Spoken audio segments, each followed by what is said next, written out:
we're going to focus on storytelling. Already you've met Graham Wade, who tells stories by drawing pictures. There are other ways, of course, of telling stories. We watch stories all the time on television. One of the cleverest ways, I think, of telling stories is using puppets. Hey, get a load of this, see if you can work that out. It's a real man.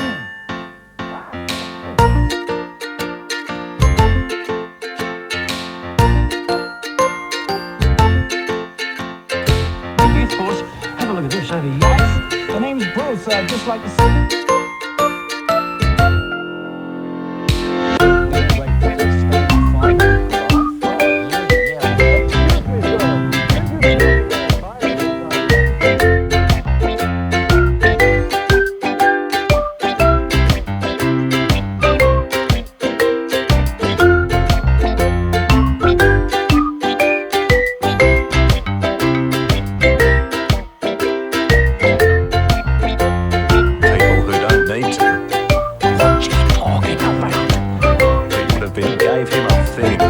When you're operating a puppet, are you mobilising part of your own personality? Are you an actor? See, is it, I guess what I'm getting at, is it a manual skill or is it an acting skill? Are you performing? It's very much an acting skill. I was not good in front of people when I was younger.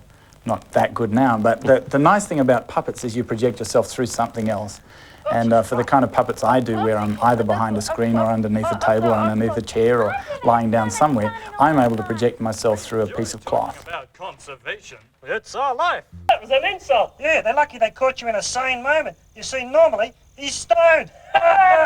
He's been trying to get that line out for about 200 years. So... Yeah, I had a similar story from Africa, where the guy was teaching, and he was teaching health education, and he said, do you understand what I'm talking about? And they said, oh yes, we understand.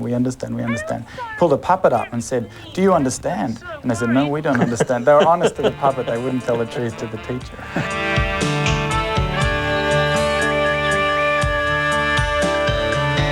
Okay, we're going to look at an excerpt from a show that you did called Time Story. This is a very big production, isn't it? I mean, typically Simon Hood productions are bigger than Ben-Hur. What's the story behind Time Story, just briefly? Time Story was done originally as a live production. That was our goal, using about 250 puppets. We wanted to experiment with some new forms of puppetry for us. Black theatre, where the puppeteers are all dressed in black and you use all sorts of lighting. And so that was what it was written for. It was about a 50-minute musical drama show. And then we put it onto video. And in fact, the clip you're going to see was done by a whole group of 12-year-olds. We'll give you an idea of what can be done if you train people.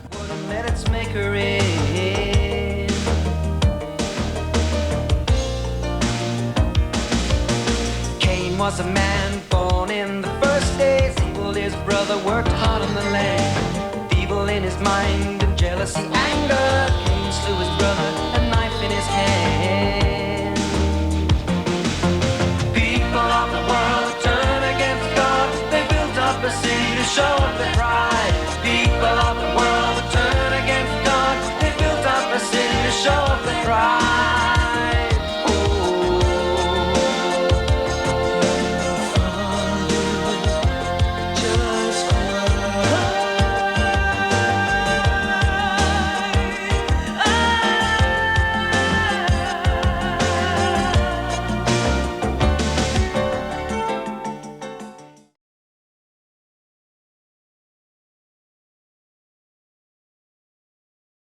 In a well-equipped workshop in a northern suburb of Sydney is a project preparing to affect the globe. Let your imagination flow and come with me on a journey into the story of the Alpha television miniseries.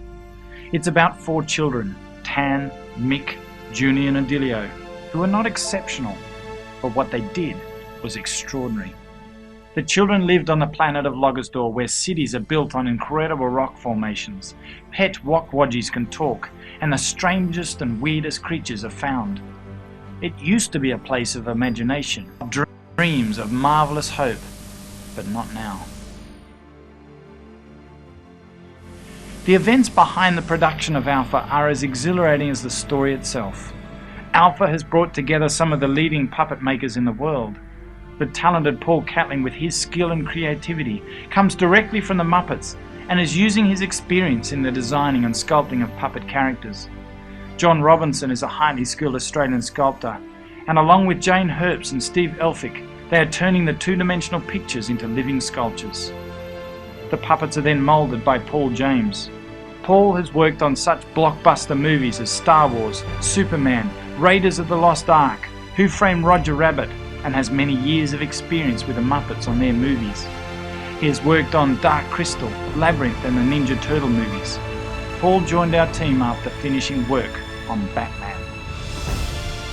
The animatronics are fitted by our animatronic control technician Norman McGeoch. Norman comes from a background of years of work with the BBC on such shows as Doctor Who, Allo Allo and Red Dwarf. He then moved to the Muppets and worked on the Ninja Turtle movies and more recently on dinosaurs. Norman brings to Alpha his experience and knowledge of high-tech puppetry never before seen in Australia.